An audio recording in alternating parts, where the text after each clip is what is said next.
आज हमारे ज़िंदगी का बड़ा दिन है, क्योंकि पहली बात जो है कि मैं हमारा प्रधानमंत्री नरेंद्र मोदी जी को धन्यवाद कहना चाहता हूँ, अमित शाह जी को धन्यवाद कहना चाहता हूँ और नितिन नवीन जी को धन्यवाद कहना चाहता हूँ।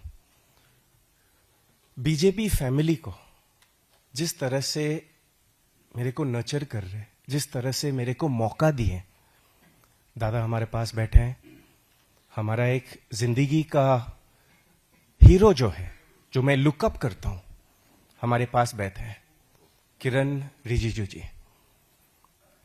ये जो मौका जो मिले हैं, स्पोर्ट्स एजुकेशन, यूथ और देश का सेवा और देश वालों का सेवा, यूथ का सेवा करने के लिए बहुत बड़ा मौका है हमारे लिए, और इसके लिए मैं बहुत बड़ा धन्यवाद कहना चाहता हूं प्रधानमंत्री नरेंद्र मोदी जी को। ये जो पर्ची जो है ना, ये खाली पर्ची नहीं है, ये रिस्पॉन्सिबिलिटी है। 40 साल से मैं देश के लिए खेले, डेविस कप में, ओलंपिक्स में, मां का नाम बढ़ाने के लिए, पापा का नाम बढ़ाने के लिए, फैमिली का नाम बढ़ाने के लिए और देश का नाम बढ़ाने के लिए। अभी ये जो नया खेल जो मैं लिए और मौका मिले हमारे भाई से कि अभी देश के लिए सेवा करने के, यूथ के लिए सेवा करने के लिए, हमारे समझ में खेलो इंडिया मूवमेंट टॉप स्कीम बहुत बढ़िया मूवमेंट है।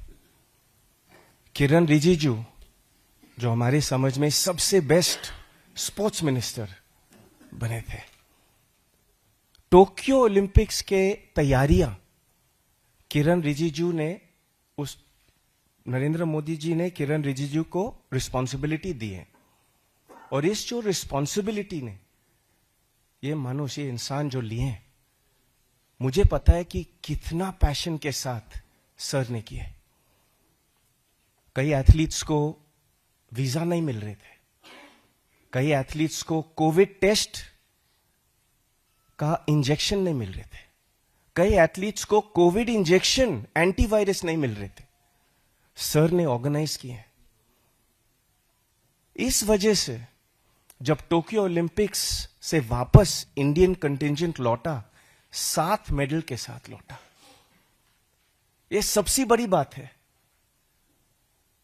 कि इंडिया ने 7 मेडल जीते टोक्यो ओलंपिक्स में, और किरण रिजिजू ने जिस तरह से ये रिस्पॉन्सिबिलिटी लिए, इतना अच्छा से किए।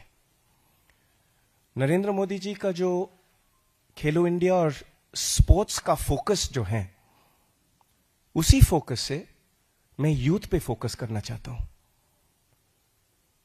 आज इंडिया सबसे यंग नेशन है दुनिया में। 745 मिलियन बच्चे हैं हमारे देश में under the age of 26। 745 million बच्चे हैं हमारे देश में। 20 साल बाद या 25 साल बाद स्पोर्ट्स और स्पोर्ट्स एजुकेशन का जो स्किल डेवलपमेंट जो है, ये नहीं कि खाली हॉकी या क्रिकेट या फुटबॉल या टेनिस या बैडमिंटन या आर्चरी खेले, मगर स्पोर्ट्स साइंस करे, sports medicine, sports physiotherapy, sports architecture, sports infrastructure. अभी जो गुजरात में जो कॉमनवेल्थ गेम्स आ रहे 2036 में, जो हम मेहनत कर रहे कि ओलंपिक्स लाने के लिए, हमारा जो फोकस है कि नेक्स्ट 20-25 इयर्स में ये यूथ का जो स्पोर्ट्स एजुकेशन, उस पे फोकस करें कि बच्चे को स्किल डेवलपमेंट में सिखा के उसको जॉब्स मिले, उसको एम्पावर करे। 40 साल से मैं मोटिवेशन कर रहा था कि मैं कर सकता हूं तो आप भी कर सकते हैं। If I can, you can. हां, मैं बंगाल में पैदा हुआ था, हां, हमारा मां बंगाली हेरिटेज से पैदा हुआ, मगर जब मैं बंगाल में खेल रहे थे ना 1986 पे, 12 मई 1986, मैं टेनिस रैकेट उठा के खेल रहे थे, तब वहां पे इतना मौका था ही नहीं, इतना इंफ्रास्ट्रक्चर नहीं था, इतना clay courts, hard courts, lights. आज भी पूरा देश में एक इंडोर टेनिस कोर्ट नहीं है। और हम ट्रॉपिकल देश में रहते हैं, जहां पे बारिश के मौसम 3 महीने या 4 महीने होते हैं, जहां पे गर्मी का मौसम 3 महीना होते हैं, तो 6 महीना या 7 महीना वहीं पे निकल जाते हैं, और एक इंडोर टेनिस कोर्ट नहीं है। और जब मैं बंगाल में टेनिस सीख रहे थे, तब से आज तक इंफ्रास्ट्रक्चर और अच्छा हुए, मगर बंगाल कैन डू बेटर। हम बंगाल में फोकस कर सकते हैं, तमिलनाडु में फोकस कर सकते हैं, बिहार में फोकस कर सकते हैं, गुजरात में तो बहुत फोकस है अभी, मगर पूरा देश में हम स्पोर्ट्स और स्पोर्ट्स एजुकेशन में फोकस कर सकते हैं कि बच्चों को इंस्पायर करे, एम्पावर करे। हमारे जो वुमेन एम्पावरमेंट जो होते हैं खेल में, जो हमारे खेल जो होते हैं टेनिस, वो पहले खेल जो है कि इक्वल प्राइज मनी मिलते हैं। सेरेना विलियम्स को एक ही प्राइज मनी मिलते हैं जो रॉजर फेडरर को मिलते थे। आजकल साबालेंका को एक ही प्राइज मनी मिलते हैं जो अल्कराज को मिलते हैं। उससे भी अमेरिका जो कॉलेजिएट सिस्टम जो होते हैं, NCAA, national collegiate athletic association, वहां पे लड़की को इक्वल अपॉर्चुनिटी स्कॉलरशिप्स मिलते हैं जो लड़का को मिलते हैं। मेरा जो इच्छा है कि वो इंडिया को लाने के लिए वो प्रोग्राम, जो कॉलेजिएट प्रोग्राम है, जो स्कूल्स का प्रोग्राम है, जो हमारे भाई कितनी मेहनत की है खेलो इंडिया के साथ, नरेंद्र मोदी जी ने कितना मेहनत की है। अभी जो आगे का रास्ता जो है, प्रधानमंत्री का ब्लेसिंग्स लेके, टीम का ब्लेसिंग्स लेके, हर बच्चे को मौका मिले कि जब 2036 ओलंपिक्स इंडिया पे आएंगे, तब हम 7, 10, 15, 20, 25 मेडल से ऊपर हम भी जीत सकते हैं। यह हमारा इच्छा है, क्योंकि होस्ट नेशन के वजह से हर इवेंट्स पे हम लोग को एंट्री मिलता ही है, मगर हम लोग क्या शोकेस करने वाले हैं आज, वो मेरा फिक्र है। तो मुझे पता है कि आप काफी सवाल पूछना चाहते हैं, आपका सवाल सुनना चाहता हूं, और जितने अच्छे तरह से मैं जवाब दे सकता हूं मैं देंगे। मगर इस जो नया रिस्पॉन्सिबिलिटी जो है, मैं यहां पे सीखना चाहता हूं।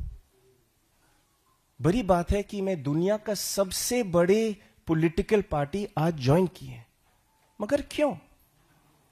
हां, बंगाल में, हां गोवा में, जहां मम्मी डैडी वहां से आए थे, हमारा लेगेसी वहां से है। मगर यह मत भूलना कि मैं वही गली में गली क्रिकेट, गली फुटबॉल खेलें जो हर लड़की और हर लड़का चल के स्कूल जाते थे, स्कूल से वापस आते थे। मैं देश का लड़का हूं, शायद तमिलनाडु में हो या पंजाब में हो या कन्याकुमारी में हो या गुजरात में हो या नॉर्थ ईस्ट में हो, इंडिया का कोना से कोना लेके मैं हर बच्चे का एम्पावरमेंट करना चाहता हूं। और मैं इन सब मशहूर पॉलिटिशियन से सीखना चाहता हूं। ये हमारा बहुत बड़ा मेंटर है, किरण रिजिजू ने मेरे को बहुत इंस्पायर की है यहां पहुंचने के लिए। कभी कभी मैं फिक्र करता हूं कि इसका सर का नॉलेज स्पोर्ट्स में इतना ज्यादा है कि खुद का स्टैटिस्टिक्स पता चलना है क्योंकि कभी कभी जब बैठते हैं और सर से बात करते हैं, मैं देख सकता हूं कि स्पोर्ट्स का पैशन इसके अंदर कितना है, देश के लिए कितना पैशन है। और सर, आज हमारे लिए बहुत बड़ा दिन है कि आपने मेरे को ये रिस्पॉन्सिबिलिटी दी है। इसके लिए बहुत बहुत धन्यवाद।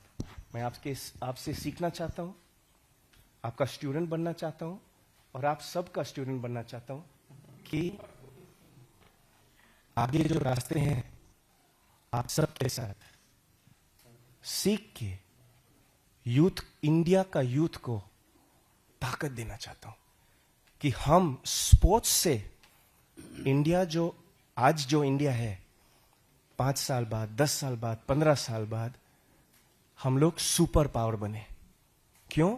क्योंकि यूथ को हम एम्पावर करते हैं। हम इस वजह से मोदी जी को थैंक यू, मोदी जी को उसका जो लीडरशिप जो है, जिस तरह से वो हम सबको लीड करते हैं, इंडियन इकोनॉमी देखो या इंडियन इंफ्रास्ट्रक्चर देखो, जिस तरह से हाईवेज बनाए, हर शहर को कनेक्ट किए, जिस तरह से एयरपोर्ट्स बनाए, काफी तो फ्लाइट लेते हैं हम, मगर आजकल के एयरपोर्ट कितना बढ़िया बनाए। मोदी जी ने देश के लिए इतना अच्छा इकोनॉमी बनाए कि आजकल जो जियोपॉलिटिकल सिचुएशन है दुनिया में, जहां रशिया और यूक्रेन का वॉर चल रहा है, जहां गाजा और इजराइल और ईरान का वॉर चल रहा है, अमेरिका से वॉर चला रहे, इंडिया में बहुत बड़ा मौका है कि हम एक सुपर पावर बने। मोदी जी का लीडरशिप से, मोदी जी का विजन से और प्रधानमंत्री का जो पैशन है स्पोर्ट्स में, इसके साथ आगे बढ़ना चाहता हूं। तो इस वजह के लिए धन्यवाद।